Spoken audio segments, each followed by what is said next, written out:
Zena loved spending her evenings at the local animal shelter. After working all day at the coffee shop, taking care of cats and dogs was her way of finding peace. The shelter was small but clean, with rows of cages filled with animals waiting for their forever homes. One rainy Tuesday evening, Zena noticed something strange. The mother cat, Luna, who had given birth to 5 kittens last week, was acting weird. She kept going back and forth to her empty food bowl, meowing loudly. This wasn't like her at all. Luna was usually very quiet and calm. "What's wrong, girl?" Zena asked, checking the bowl. It was empty, but Luna didn't seem interested in food. Instead, she kept pawing at Zena's legs and walking towards the back door. Thorin, the shelter manager, walked in with a stack of papers. "Everything okay here?" "I don't know," Zena said. "Luna's acting strange." "Where are her kittens?" Thorin dropped his papers. "What do you mean? They're in the box with her, right?" They both ran to Luna's cage. The cardboard box where the kittens usually slept was empty. No kittens anywhere. "This is impossible," Thorin said, looking around the cage. "I checked on them just an hour ago. They were all here, sleeping." Zena felt her stomach turn. 5 tiny kittens, barely 2 weeks old, couldn't just disappear. They searched every corner of the shelter, under tables, behind cabinets, in every empty cage. Nothing. Luna followed them everywhere, meowing more urgently now. She kept going to the back door, scratching at it. "Wait," Zena said. "Is it possible someone came in through here?" Thorin checked the door. The lock was broken, but so carefully that you wouldn't notice unless you looked closely. "Call the police," he said, his voice shaking. Officer Rook arrived 15 minutes later. She was new to the force but took the case seriously, unlike some who might dismiss missing kittens as unimportant. "Have there been any suspicious people around lately?" she asked, writing in her notebook. "Actually," Zena remembered something. "There was this guy last week. He wanted to adopt Luna and her kittens, but we told him he'd have to wait until they were old enough. He got really angry." "Did you get his name?" "Kestrel something. He filled out an application form." While Officer Rook looked through the paperwork, Luna kept meowing at the back door. Zena followed her outside into the rain. The cat ran straight to a muddy footprint near the dumpster. Next to it was a small piece of paper, a receipt from Pete's pet store, dated just 2 hours ago. "Officer Rook," Zena called out. "I think we found something." The receipt showed a purchase of kitten formula and 5 small pet carriers. The name on the credit card receipt was Kestrel Blackwood. "This is good," Officer Rook said. "We can track this address." But Luna wasn't waiting. She started walking down the street, stopping every few steps to make sure they were following. "Should we?" Zena looked at Officer Rook. "Let's go. Animals often know more than we think." They followed Luna through back alleys and side streets. The rain made it hard to see, but Luna seemed to know exactly where she was going. After about 20 minutes, they reached an old apartment building. Luna went straight to the basement window, which was slightly open. They could hear tiny meows coming from inside. Officer Rook called for backup, and within minutes, 2 more police cars arrived. They found Kestrel Blackwood in the basement, surrounded by pet carriers. He was planning to sell the kittens online for a high price, knowing people would pay a lot for rare breeds like Luna's. "I just wanted to give them good homes," he tried to explain as they put handcuffs on him. "By stealing them from their mother?" Zena picked up one of the scared kittens. "They're too young to be away from her." Back at the shelter, Luna cleaned and checked each kitten carefully before curling up with them in their box. Zena added an extra blanket and watched them fall asleep. "Good job, Mama," she whispered to Luna, who purred contentedly. "You found your babies." Officer Rook finished taking statements and smiled at the reunited family. "You know, in all my time on the force, I've never seen anything quite like this. That cat led us right to her kittens." "Animals are smarter than we think," Thorin said. "Especially mothers." That night, Zena stayed late at the shelter, watching Luna and her kittens sleep. Something about this case told her there was more going on in their small town than anyone realized. And somehow, she knew this wasn't the last mystery she and Luna would solve together. A week after the kitten rescue, Zena noticed more strange things happening at the shelter. Other animals were acting nervous, especially at night. The dogs would bark at nothing, and the cats would all stare at the windows as if they saw something outside. "Maybe they're still scared from last week," Thorin said, trying to calm a barking dog named Rusty. But Zena wasn't sure. Luna, who had become her special friend since the kitten incident, kept trying to show her something. Every evening, the cat would walk to the window and meow while looking at the building across the street. The building was an old pet store that had closed down years ago. Nobody went there anymore, but Zena started seeing lights inside at night. She also heard noises, not normal construction sounds, but more like animals. One evening, while closing up the shelter, Zena saw a van park behind the old pet store. Two men carried several cages inside, covered with blankets. She couldn't see what was in them, but she heard scared animal sounds. "I should call Officer Rook," Zena said to Luna, who sat next to her watching the scene. But before she could reach her phone, she saw something that made her stop. Kestrel Blackwood, who was supposed to be in jail, walked out of the building and got into the van. Luna meowed loudly and ran to the shelter's door. She wanted to go outside, just like the night they found her kittens. "Not this time," Zena told her. "It's too dangerous. I'm calling the police first." Officer Rook arrived quickly with two other officers. "Are you sure it was Blackwood?" she asked. "Yes, and he's not alone. They're keeping animals in there, I heard them." While the officers got ready to check the building, Luna slipped out through a gap in the door. Before anyone could stop her, she ran across the street. "Luna, come back," Zena whispered loudly, not wanting to alert the people inside the building. But Luna had her own plan. She found a broken window at the back of the old pet store and jumped inside. Zena's heart beat faster as she watched her cat disappear into the dark building. "We need to go in now," Officer Rook said, seeing what happened. "Zena, you stay here." "No way," Zena replied. "Luna is in there. I'm coming with you." The officers couldn't waste time arguing. They entered through the back door, flashlights ready. The inside of the old store was dirty and smelled bad.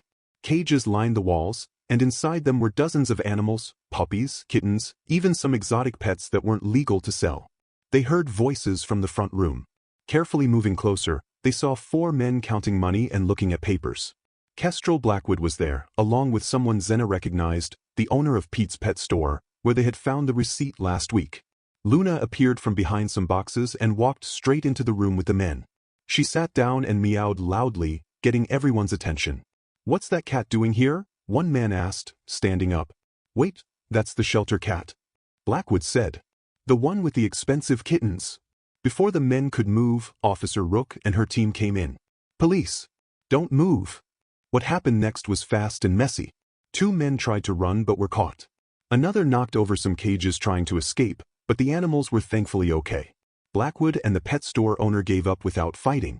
"They've been stealing pets and selling them online," Officer Rook explained later. "Expensive breeds, rare animals, anything they could make money from. That's why Blackwood tried to take Luna's kittens." Luna walked between the cages, checking on the scared animals. Many of them were lost pets that had been reported missing over the last few months. Thanks to their microchips, they would all go back to their families. Back at the shelter, Zena gave Luna an extra serving of her favorite food. The cat had helped uncover a big criminal operation, though this time she needed Zena's help too. They made a good team. "You know what this means," Thorin said, smiling as he watched Luna play with her kittens. "We'll need a new title for her, official shelter detective." Zena laughed, but she was proud of their brave shelter cat. As she got ready to go home, she saw Luna sitting by the window again, watching something outside. Luna's odd behavior at the window continued for several days. Zena started staying late at the shelter, curious about what the cat saw every night. The street was usually empty except for a few cars and people walking their dogs. But on Friday night, something different happened. Luna's kittens were old enough to walk around now, and they followed their mother to the window, all staring at the same spot, an alley between two buildings. "What do you see out there?" Zena asked, pressing her face against the glass. The alley looked normal with just a few trash cans and boxes. Then she saw it, a small dog limping out of the alley. It was skinny and dirty, clearly lost or abandoned. Before Zena could move, the dog disappeared behind the buildings. She grabbed her coat and phone. "Thorin, I'm going to check something." Outside, the air was cold. Zena walked to the alley, using her phone's light to look around. She found paw prints in the mud, leading deeper into the alley. "Hello? Little dog," she called softly, not wanting to scare it. A quiet whimper came from behind a dumpster. Zena moved closer and found not just one dog, but three, the limping one she saw, and two others just as skinny and scared. "Oh, you poor things," she whispered, reaching out slowly. The dogs backed away at first, but they were too tired and hungry to run. Back at the shelter, Luna watched from her window spot as Zena brought the dogs in one by one. They were scared of everything except Luna, something about the cat made them feel safe. They need a vet, Thorin said, looking at the dog's injuries. I'll call Dr. Pike. Dr. Pike came quickly. She was the shelter's regular vet and had helped with Luna's kittens. As she checked the dogs, her face got serious. These marks, she pointed to scars on one dog's leg. I've seen this before. Someone was keeping them in tight cages, probably for fighting. Xena felt sick. Dog fighting was illegal, but some people still did it in secret. We should call Officer Rook. But when they tried to reach her, they learned she was away on another case. The new officer who came seemed bored and didn't think finding a dog fighting ring was important. We'll look into it, he said, barely writing anything in his notebook before leaving. We can't wait for them, Xena said after he left. More dogs could be suffering. That night Luna did something new.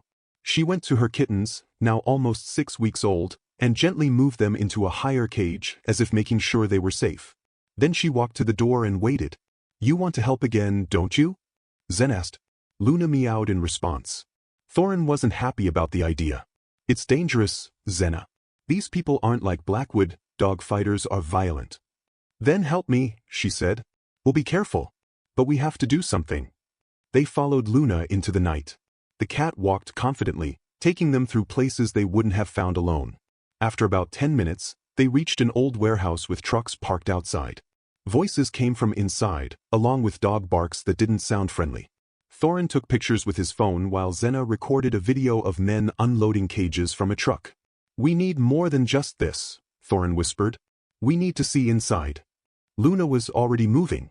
She found a broken window, just like at the pet store. But this time, Xena and Thorin couldn't follow. It was too high and small. Be careful, Xena told the cat, watching her disappear inside. Minutes felt like hours as they waited. Then they heard shouts and crashes from inside the warehouse. Men ran out, yelling about police. But there were no police cars or sirens. Luna must have knocked something over inside, Thorin said, smiling. Made them think they were being raided. In the confusion, they got clear photos of everyone involved. Even better, the men left the warehouse doors open as they ran, and inside were all the proof they needed: fighting rings, training equipment, and dozens of scared dogs in cages. This time, when they called the police, a whole team came. The evidence was too clear to ignore. They found more than 30 dogs, all of which would need homes after they recovered. Luna came back to them, looking proud of herself. She had a small cut on her ear but was otherwise fine. You're either the bravest or craziest cat I've ever met, Thorin told her. At the shelter, news spread fast about Luna's latest adventure. People started calling her the hero cat of Pine Street. Families who adopted her kittens loved telling people their kitten's mom was a local hero. But Luna didn't care about being famous. She just went back to her window spot, watching the street with those knowing eyes. And somehow, Xena knew this wasn't their last adventure together. There were more animals out there needing help, and Luna would find them. As she cleaned up that night, Xena looked at all the animals sleeping safely in their cages: Luna and her kittens, the 3 dogs from the alley, and now the rescued fighting dogs. Each one had a story, and each one was safe because a cat cared enough to help. Ready to go home? Thorin asked, holding his car keys. Actually, Xena said, watching Luna settle down with her kittens, I think I'll stay a bit longer. Just in case. Luna looked up at her and blinked slowly, as if saying thank you. Outside, the street was quiet, but tomorrow could bring another adventure. And they would be ready.